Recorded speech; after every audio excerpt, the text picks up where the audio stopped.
চীনের কথাটা খুব সুন্দরভাবে সামনে এনেছেন। চীন কত বড় প্লেয়ার, চীন সবসময় প্রচ্ছন্ন একটা যুদ্ধ, ছায়া যুদ্ধ চালিয়ে যেতে চাইবে, দুটো দেশের মধ্যে যাতে অশান্তি থাকে সেটা চাইবে। এবং স্বাভাবিকভাবে যখন এই রকম একটা পরিস্থিতিতে আমরা আলোচনা করছি, সাম্প্রতিক একটা খবর, সেটা হচ্ছে গিয়ে চীনের বিদেশমন্ত্রী তিনি পাকিস্তানের মন্ত্রীর সঙ্গে কথা বলেছেন এবং তিনি বলেছেন যে এটা কি হয়েছে এটার প্রপার ইনভেস্টিগেশন করুক পাকিস্তান, কোনো রকম ভাবে চীন এই পেহেলগাম অ্যাটাককে নাকি সাপোর্ট করছে। একদম।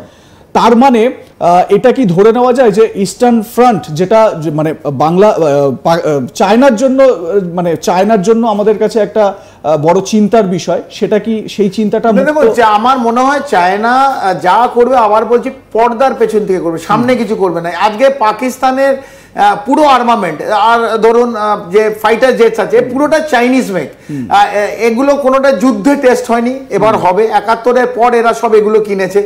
তো চাইনিজ অরিজিন অস্ত্র শস্ত্র, তার লঞ্জিভিটি কি, আমি কাউকে ছোট করতে চাই না, এটা দেখতে হবে, আমরা জানি না। কিন্তু আপাতত আমাদের কাছে যে খবর, যে চাইনিজ ট্যাঙ্ক অথবা চাইনিজ আর্টিলারি গান যেগুলো মুভমেন্ট করেছে তার প্রায় 20-25% এগুলো কিন্তু ব্রেকডাউন ইন বিটুইন হয়েছে। এবং তারা চায়নার থেকে, যে আপনি বলেন কথোপকথন, এর মধ্যে একটা কথা হয়েছে যে স্পেয়ার চাইছে, এদের অনেক স্পেয়ার নেই, কারণ এদের ইকোনমি অবস্থা পাকিস্তানের খুব খারাপ, স্পেয়ার কেনার টাকা নেই এবং চাইনিজদের কাছে হাত জোর করে ভিক্ষা ঝুলি চলছে যে স্পেয়ার।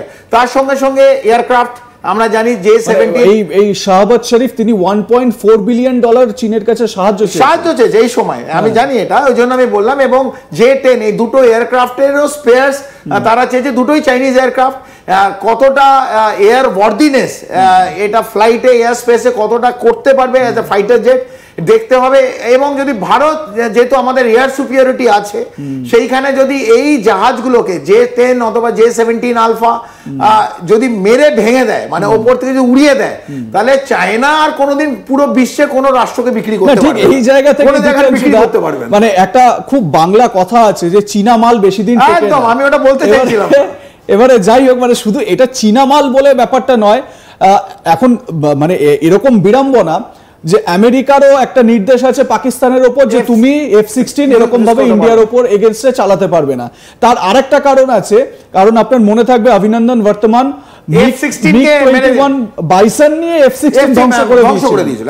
এবারে এই ধ্বংসগুলো যদি হতে থাকে, তাহলে বিশ্ব মার্কেটে তো এই দেশগুলোর, এই সুপার পাওয়ার দেশগুলোর আসল চিত্রটা বেরিয়ে যায়। যা বিক্রি করতে চাইছে আমাদের অনেক রোজি পিকচার দেখিয়ে, এই থার্ড ওয়ার্ল্ড কান্ট্রিগুলো, Bangladesh, Pakistan, African countries, Vietnam, Philippines, এদের যে বিক্রি করতে চাইছে, এদের মার্কেট পড়ে যাবে। যদি ইন্ডিয়ানের এয়ার সুপিরিয়রিটিতে যদি এই রাশিয়ান এয়ারক্রাফট সু দিয়ে আর রাফাল দিয়ে যদি এদের ভেঙে দিয়ে দেয়, মানে যখন আমাদের সামনাসামনি হবে, তখন এই জায়গাটায় বিশ্বের কাছে চায়না এবং ইউনাইটেড স্টেটস যদি F-16 আবার ভেঙে পড়ে, তাদের মুশকিল হয়ে যাবে এটা বিক্রি করার জন্য।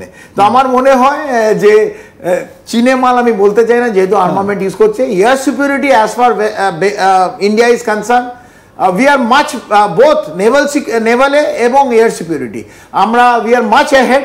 আর Indian army with a 14 lakh strong Indian army with the most advanced equipment, আমরা অলরেডি we are mobilized. পাকিস্তানের ঘাম বেরিয়েছে এবং পাকিস্তানের একটা লার্জ অংশ সৈনিক এবং অফিসার তারা রেজিগনেশন দিচ্ছে। আর্মামেন্ট যেগুলো মুভমেন্ট করছে পাকিস্তানে, সেগুলো ব্রেকডাউন হয়েছে। INS বিক্রান্তকে দেখে অলরেডি শাহবাজ শরীফের ঘাম বেরিয়েছে। এবং আপনি যেটা বললেন, এই সমস্ত সিনিয়র জেনারেল পাকিস্তান, তাদের যে পরিবার আছে তাদের কিন্তু সমস্ত সব বিদেশে পাঠিয়ে দিচ্ছে। তো ওরা এই ওয়ার্নিং, ভারতের ওয়ার্নিংটা নিশ্চিতভাবে পেয়েছে। বাংলাদেশ এইগুলো দেখে নিজেদের একটু ঠিক করে নিন, একটু ঠিক করে নিন। নাশকতা এই ছক করবেন না, আমরা জানি আপনারা কি করছেন। টিভির সামনে বললাম না, মোহাম্মদ ইউনিস ওয়েক আপ। যত বেশি যদি আপনি এগিয়ে যান, বাংলাদেশ কিন্তু টুকরো হয়ে যাবে, আমরা এটা চাই না। তো আপনারা ইউ মাস্ট বিহেভ।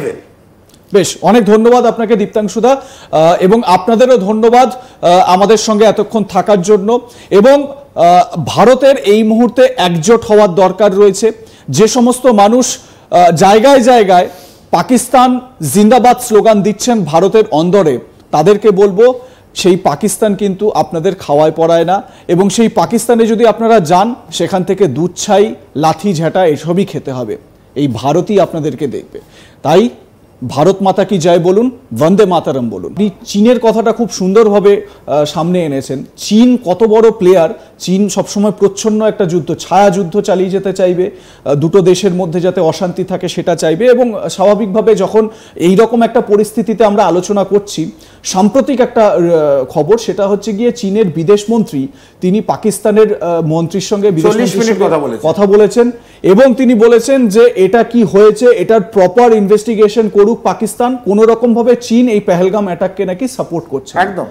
তার মানে এটা কি ধরে নেওয়া যায় যে ইস্টার্ন ফ্রন্ট, যেটা মানে বাংলা চায়নার জন্য, মানে চায়নার জন্য আমাদের কাছে একটা বড় চিন্তার বিষয়, সেটা কি সেই চিন্তাটা?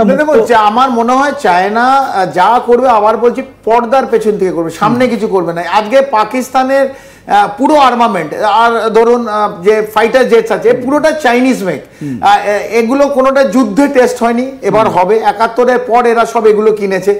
তো চাইনিজ অরিজিন অস্ত্র শস্ত্র, তার লঞ্জিভিটি কি, আমি কাউকে ছোট করতে চাই না, এটা দেখতে হবে, আমরা জানি না। কিন্তু আপাতত আমাদের কাছে যে খবর, যে চাইনিজ ট্যাঙ্ক অথবা চাইনিজ আর্টিলারি গান যেগুলো মুভমেন্ট করেছে, তার প্রায় 20-25% এগুলো কিন্তু ব্রেকডাউন ইন বিটুইন হয়েছে। এবং তারা চায়না থেকে, যে আপনি বলেন কথোপকথন, এর মধ্যে একটা কথা হয়েছে যে স্পেয়ার চাইছে। এদের অনেক স্পেয়ার নেই, কারণ এদের ইকোনমি অবস্থা পাকিস্তানের খুব খারাপ, স্পেয়ার কেনার টাকা নেই এবং চাইনিজদের কাছে হাত জোর করে ভিক্ষার ঝুলি চলছে যে স্পেয়ার। তার সঙ্গে সঙ্গে এয়ারক্রাফট, আমরা জানি J-70, এই শাহবাজ শরীফ তিনি $1.4 বিলিয়ন চীনের কাছে সাহায্য চেয়েছে এই সময়, আমি জানি এটা, ওই জন্য আমি বললাম। এবং J-10, এই দুটো এয়ারক্রাফটেরও স্পেয়ারস তারা চেয়েছে, দুটোই চাইনিজ এয়ারক্রাফট। কতটা এয়ার ওয়ার্দিনেস এটা ফ্লাইটে, এয়ার স্পেসে কতটা করতে পারবে অ্যাজ এ ফাইটার জেট দেখতে হবে। এবং যদি ভারত, যেহেতু আমাদের এয়ার সুপিরিয়রিটি আছে, সেইখানে যদি এই জাহাজগুলোকে J-10 অথবা J-17 আলফা যদি মেরে ভেঙে দেয়, মানে ওপর থেকে যদি উড়িয়ে দেয়, তাহলে চায়না আর কোনোদিন পুরো বিশ্বে কোনো রাষ্ট্রকে বিক্রি করতে পারবে না। এই জায়গা থেকে বিক্রি করতে পারবে না। মানে একটা খুব বাংলা কথা আছে যে চীনা মাল বেশি দিন টেকে না। একদম, আমি ওটা বলতে চাইছিলাম। এবারে যাই হোক, মানে শুধু এটা চীনা মাল বলে ব্যাপারটা নয়। এখন মানে এরকম বিড়ম্বনা যে আমেরিকারও একটা নির্দেশ আছে পাকিস্তানের ওপর যে তুমি F-16 এরকম ভাবে ইন্ডিয়ার ওপর এগেইনস্টে চালাতে পারবে না।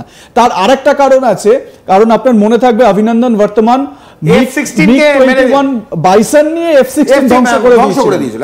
এবারে এই ধ্বংসগুলো যদি হতে থাকে, তাহলে বিশ্ব মার্কেটে তো এই দেশগুলোর, এই সুপার পাওয়ার দেশগুলোর আসল চিত্রটা বেরিয়ে যাবে। যা বিক্রি করতে চাইছে আমাদের অনেক রোজি পিকচার দেখিয়ে, এই থার্ড ওয়ার্ল্ড কান্ট্রিগুলো, Bangladesh, Pakistan, African countries, Vietnam, Philippines, এদের যে বিক্রি করতে চাই